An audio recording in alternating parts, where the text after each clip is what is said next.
নমস্কার, আমার ছোট্ট চ্যানেলে সকলকে স্বাগত। সাবস্ক্রাইব করে পাশে থাকার অনুরোধ রইল। ফুলটি যে দেখছেন এটি ব্লু ডেজি, কেউ বা মর্নিং গ্লোরিও বলে থাকেন। আজকে আমার ভিডিও মুগের ডালের ভাজা পিঠে নিয়ে। আশা করি ভালো লাগবে আপনাদের। এর জন্যে মুগ ডাল নিয়েছি ছোটো কাপের 1 কাপ।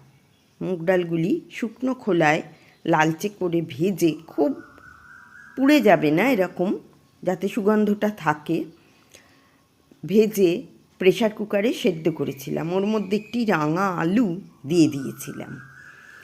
এবার লাগবে চালের গুঁড়ো, আমি আটা দিয়ে করেছি, কেউ ময়দা দেন, একটু চিনি, আমি মৌরি দিয়ে দিয়েছিলাম, একটু খাবার সোডা, একটু সাদা তেল ময়ামের জন্য দিয়ে আমি খুব ভালো করে মেখে নিয়েছিলাম, মোলায়েম করে মেখে সেগুলিকে পিঠের আকারে গড়েছি। আর ভেতরে দিয়েছি আখের গুড় দিয়ে করা নারকোলের পুর। নারকোলটা নাড়ুর মতন করে নিয়ে সেইটাকে ভেতরে পুর দিয়েছি, দিয়ে পিঠের আকারে গড়ে সেগুলিকে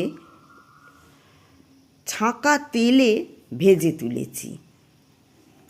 ছাঁকা তেলে ভেজে কীরকম ভাজার রঙটা হবে সেটা আপনারা দেখতে পাচ্ছেন।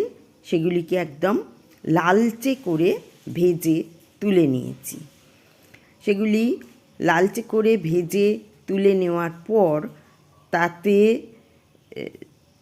একটুখানি আর একটা বাটিতে একটুখানি চিনি দিয়ে একটা রস করেছি, যেটা খুব পাতলাও না খুব মোটাও না, যাতে পিঠের রসগুলি তাতে ঢুকতে পারে। কিছু পিঠে সেই রসের মধ্যে ফেলে দিয়েছি, যাতে রস ঢুকে পরের দিন খাওয়া যাবে সকালে। আর কিছু পিঠে ভাজাই রেখেছি, যেগুলি আমরা সকলে তখনই গরম গরম আনন্দ করে খেয়ে নিলাম।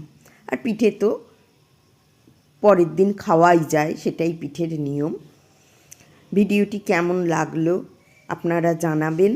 সম্পূর্ণ ভিডিওটি দেখার জন্য অনেক অনেক ধন্যবাদ। ভালো থাকবেন সকলে। নমস্কার।